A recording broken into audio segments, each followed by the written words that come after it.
7 de cada 10 proteínas en polvo comercializadas en Chile tienen menos cantidad de proteína que la que declaran. Esa fue la gran noticia que revisió el mundo de los suplementos deportivos y el fitness la semana pasada. Pero en este video te quiero explicar a qué se deben esos resultados y por qué en la gran mayoría de casos personalmente no me parecen tan alarmantes como te lo quieren pintar algunos medios de comunicación. Y es que los medios de comunicación alarmando y asustando a la gente no es algo nuevo. Y es que saben que la gran mayoría de personas no va a leer las 79 páginas que tiene el estudio y se van a quedar con sus titulares sensacionalistas, con todas estas marcas son las que le mienten a la gente. Pero bueno, ya entrando en materia, primero hay que explicar qué es lo que buscaba este artículo científico. Y es que este estudio, como su principal objetivo, tenía determinar la cantidad de metales pesados que tienen algunas proteínas comercializadas en Chile. Pero también estudiaron y compararon otras cosas como a nivel de rotulado, información nutricional en comparación a lo que exige el RCA, y también compararon la cantidad de proteína que declaran estas proteínas en comparación a los resultados que les dieron a ellos con un método que hablaremos posteriormente. Y esos fueron los resultados más controversiales que se obtuvieron.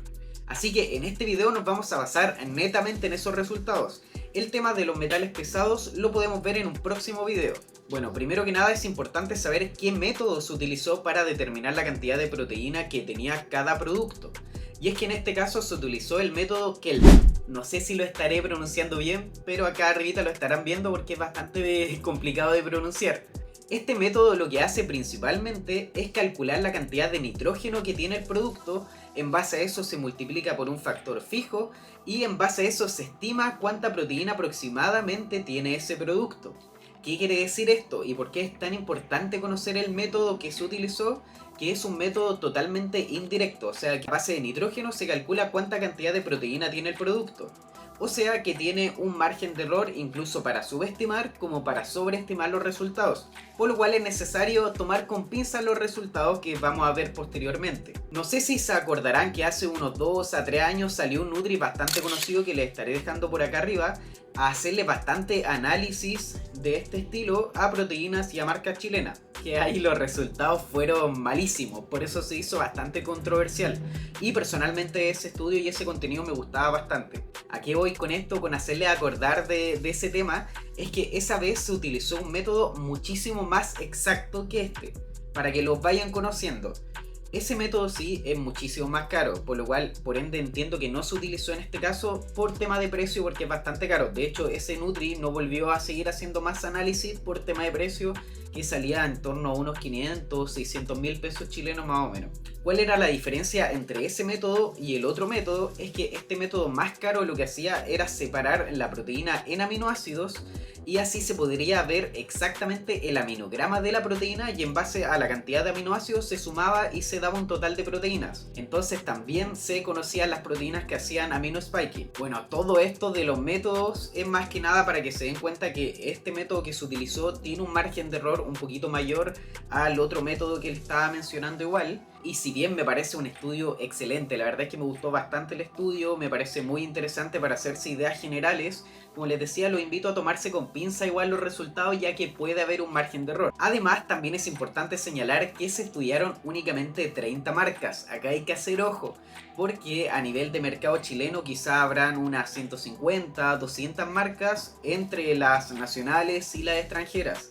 Entonces, no porque una marca no esté en el estudio quiere decir que está entre comillas salvada, porque he visto varios dueños de otras marcas señalando a las marcas que salieron como que no cumplen en este estudio y vanagloriándose de que su marca es mejor, pero no quiere decir que sea mejor, sino que simplemente no fue elegida en este estudio y no fue estudiada.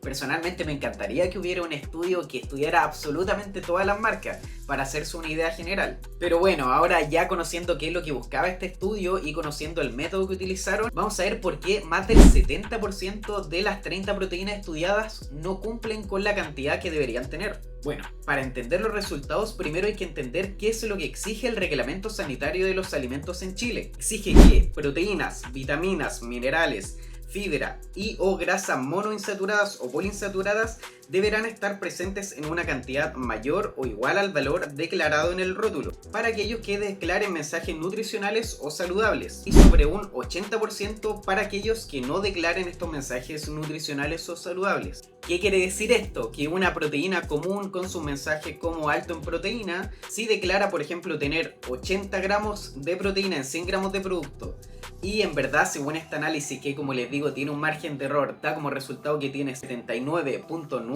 gramos de proteína en 100 gramos de producto, ya automáticamente no cumple y entra dentro de esta lista de marcas terribles que le mienten a la gente. Entonces esto es para que se den cuenta, y esto es lo que principalmente causó mucha confusión en la gente, y lo vamos a ver ahora en los resultados uno por uno. Bueno, vamos primero con los resultados de las proteínas de suero de leche. Podemos ver como la marca MuscleTech, que es una de las más reconocidas a nivel internacional, a pesar de tener una diferencia del 3%, da como que cumple al ser esa diferencia para el lado positivo. Y acá vamos con los casos que causan más problemas y que personalmente me parece ridículo tildarlos como de tan alarmante cuando vamos a ver que las diferencias son mínimas. Miren, por ejemplo, la proteína Spartan dice tener 78 gramos de proteína en 100 gramos de producto, y según el análisis, que como les digo tiene un margen de error, da como resultado que tiene 77.63 gramos de proteína en 100 gramos de producto. Una diferencia de menos de un gramo, o sea, estamos hablando de un 0.5% de diferencia. Una diferencia que fácilmente podría estar dentro del margen de error que tiene este estudio. Pero para efectos del estudio y para efectos de los titulares, esta proteína no cumple con la cantidad. Por ejemplo, siguiendo más abajo tenemos a la marca Winkler, una de las marcas más reconocidas a nivel nacional y una de las marcas que más ha sido vapuleada en redes sociales de lo que yo he visto.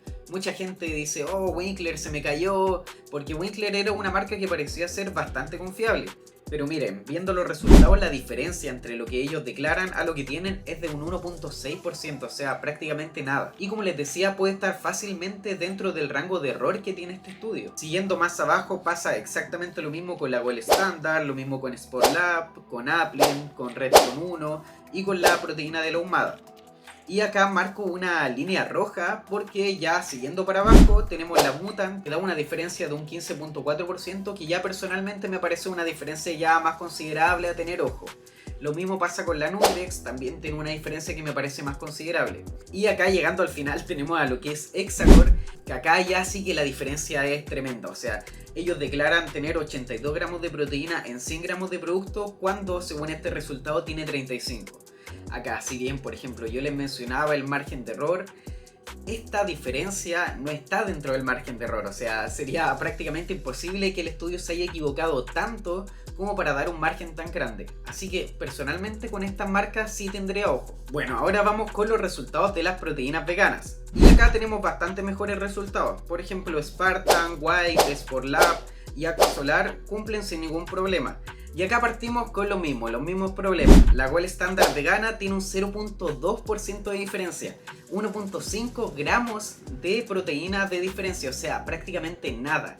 Pero para efectos del estudio no cumple. Y ojo que acá no estoy hablando mal del producto, está bien que se declare como que no cumple porque efectivamente no cumple con lo que requiere el reglamento sanitario de los alimentos.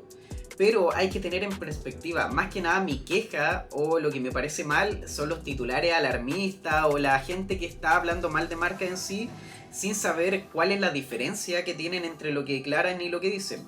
Pero para efecto del estudio está bien, si no cumplen, no cumplen. Lo mismo pasa con VL Pro, NutriVital y Apple. Y acá tenemos dos casos que sí personalmente me parecen muy preocupantes. Al igual que las proteínas de suero de leche, acá tenemos dos marcas que sería la PassVit y Dr. Labs con más del 50% de diferencia entre lo que declaran y lo que tienen. Lo mismo que les decía arriba, si bien el estudio tiene un margen de error, es imposible que el margen sea tan amplio para equivocarse tanto. Bueno, y ahora yendo más abajo tenemos tres proteínas que no declaraban mensajes nutricionales, por lo cual jugaban con otros números, con el 80% o más. Y acá tenemos un caso bastante curioso, ya que si bien las tres cumplen, por ejemplo podemos ver que Gohard tiene una diferencia del 15% entre lo que declara y lo que de verdad tiene, lo cual está dentro del margen para lo que ellos juegan. Pero si por ejemplo comparamos Gohard con la línea de arriba que también son proteínas veganas, daría como que no cumple. Por ejemplo, vamos a la Gold Standard vegana, esa tenía un 1% de diferencia y no cumple, y esta tiene 15 y sí cumple. Esto es más que nada para que vean que gran parte de este estudio es más que nada en base a errores de rotulados, a temas de reglamento sanitario de los alimentos, pero no tanto a nivel nutricional. O sea, no quiere decir que una marca sea buena o mala porque el resultado de como que cumple o no cumple. Así que ya para finalizar, mi principal objetivo con este video es que se informen y en base a eso formen su propio criterio. Eso es lo que más me parece interesante, que ojalá lean, estudien, busquen otros estudios y en base a eso formen su propio criterio. Los invito personalmente a nunca quedarse con los titulares, siempre ir más allá, estudiar, debatir, es bastante interesante el tema. Así que eso, chiquillos, lean harto, estudien y cualquier cosita me pueden comentar y estaremos debatiendo en los comentarios o coméntenme qué les pareció el video. Y finalmente, si quieres llevar tu cambio físico al máximo nivel o tu rendimiento al máximo nivel, contáctame para agendar una consulta y estaremos llevando tu potencial al máximo.